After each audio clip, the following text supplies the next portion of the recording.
Hi friends, welcome to Anju's kitchen. ഇന്ന് ഞാൻ ഉണ്ടാക്കുന്നത് കടലക്കറിയാണ്. കടലക്കറി അല്ലെങ്കിൽ ചന്ന മസാല എന്ന് പറയും. അപ്പോൾ ഇതെങ്ങനെ ഉണ്ടാക്കുന്നതെന്നും ഇതിനു വേണ്ട ചേരുവകളും നമുക്ക് നോക്കാം. ഇത് ഞാൻ കുക്കറിലാണ് വെക്കുന്നത്. അപ്പോൾ കുക്കറിൽ ആദ്യം തന്നെ ഒരു 3.5 ടീസ്പൂൺ എണ്ണ ഒഴിച്ച ശേഷം നന്നായി ചൂടായതിനു ശേഷം അതിലേക്ക് ഒരു 1/2 ടീസ്പൂൺ കസ്കസ് ഇട്ടു.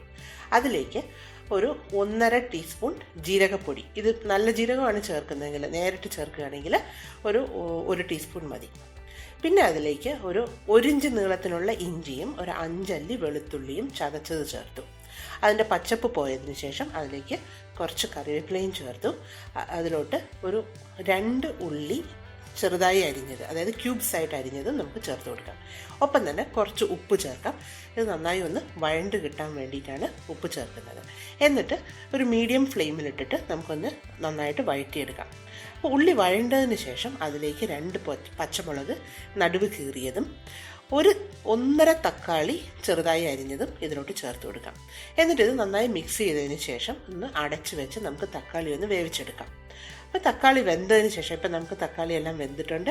ഈ തക്കാളി വെന്തതിന് ശേഷം അതിലേക്ക് നമുക്ക് മസാലപ്പൊടി ചേർക്കാം. അപ്പോൾ ആദ്യം തന്നെ ഞാൻ മഞ്ഞൾപ്പൊടി ഒരു 1/2 തൊട്ട് 1/4 ടീസ്പൂൺ വരെയാണ് ചേർത്തിരിക്കുന്നത്. അതിൻ്റെ പച്ചപ്പ് പോയതിന് ശേഷം അതിലേക്ക് ഒരു 4.5 ടീസ്പൂൺ മല്ലിപ്പൊടി, അപ്പം അതും അതിൻ്റെ ഒന്ന് പച്ചപ്പ് പോകാൻ വേണ്ടിയിട്ട് അല്ലെങ്കിൽ അതൊന്ന് വേകാൻ വേണ്ടിയിട്ട് നന്നായി ഇളക്കി കൊടുക്കുക. എന്നിട്ട് അതിലേക്ക് ഒരു 4 ടീസ്പൂൺ കാശ്മീരി മുളക് പൊടി, അത് നമ്മുടെ ടേസ്റ്റിനനുസരിച്ച് അല്ലെങ്കിൽ നമ്മളുടെ എരിവിനനുസരിച്ച് അഡ്ജസ്റ്റ് ചെയ്യാവുന്നതാണ്. ഇപ്പോൾ ഞാൻ ചേർത്തത് ഗരം മസാലയാണ്, അതൊരു 1/2 ടീസ്പൂൺ ചേർത്തു. പിന്നെ ഒരു 1/4 ടീസ്പൂൺ പെരിഞ്ജീരകപ്പൊടി ചേർത്തു. ഒരു നുള്ള് ഏലക്കാപ്പൊടിയും, ഇതെല്ലാം കൂടി ചേർത്ത് കുറച്ച് കറിവേപ്പിലയും ചേർത്ത് നന്നായി മിക്സ് ചെയ്തു. ഇത് ഞാൻ എടുത്തു വെച്ചിരിക്കുന്ന വെള്ളക്കടലയാണ്, അല്ലെങ്കിൽ കാബൂൾ കടല എന്ന് പറയും. ഇത് ഞാൻ 5 തൊട്ട് 6 മണിക്കൂർ വരെ കുതിർത്ത് വെച്ചിരുന്നതാണ്. അപ്പം ഇതിനെ നമുക്ക് നന്നായി കഴുകിയതിന് ശേഷം വെള്ളമില്ലാതെ കുക്കറിലോട്ട് ചേർത്ത് കൊടുക്കാം. അപ്പം ഇത് ഞാൻ നേരിട്ട് കടല കുക്കറിൽ ഈ മസാലയുടെ കൂടെ ചേർത്ത് വേവിക്കുകയാണ്, ഇല്ലാതെ ആദ്യം കടല വേവിച്ച് മസാല സെപ്പറേറ്റ് ചെയ്യുകയല്ല, ഒരുമിച്ചിട്ടാണ് വേവിക്കുന്നത്. എന്നിട്ട് ഈ കടലയും ഈ മസാലയും കൂടെ നന്നായിട്ടൊന്ന് യോജിപ്പിക്കുക. അതായത് ആ മസാലയുടെ ചൂടൊന്ന് ആ കടലയുടെ പുറത്തൊന്ന് പിടിക്കുമ്പോഴത്തേക്ക് വെന്ത് കഴിയുമ്പോൾ പച്ചപ്പുണ്ടാവില്ല. എന്നിട്ട് അതിലേക്ക് നമുക്ക് ആവശ്യത്തിന് ഉപ്പും ചേർത്ത് നന്നായി ഒന്ന് മിക്സ് ചെയ്ത ശേഷം ആവശ്യത്തിന് വെള്ളം ചേർക്കണം. അപ്പം ഞാൻ പറഞ്ഞതുപോലെ ഇത് കടലക്കറിയാണ് ഉണ്ടാക്കുന്നത്. അതുകൊണ്ട് തന്നെ ഒരു 180 ml ഗ്ലാസ്സിന് ഞാൻ ഏകദേശം ഒരു 6 ഗ്ലാസ് വെള്ളമാണ് ഇവിടെ ചേർക്കുന്നത്.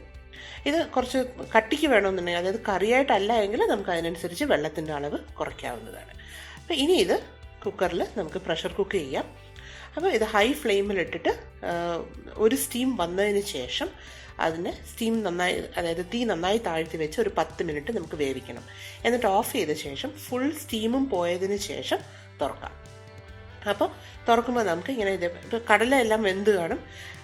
കുറച്ചൊന്ന് ഇങ്ങനെ വെള്ളം ഒന്നിങ്ങനെ കറി ഒന്ന് ലൂസായി നിൽക്കുന്നതായിട്ട് തോന്നും. അപ്പോൾ ഹൈ ഫ്ലെയിമിലിട്ടിട്ട് തീ ഒന്ന് ഹൈ ഫ്ലെയിമിലിട്ടിട്ട് നമുക്കൊന്ന് ഒരു 5 തൊട്ട് 8 മിനിറ്റ് വരെ ഒന്ന് തിളപ്പിച്ചാൽ മതി.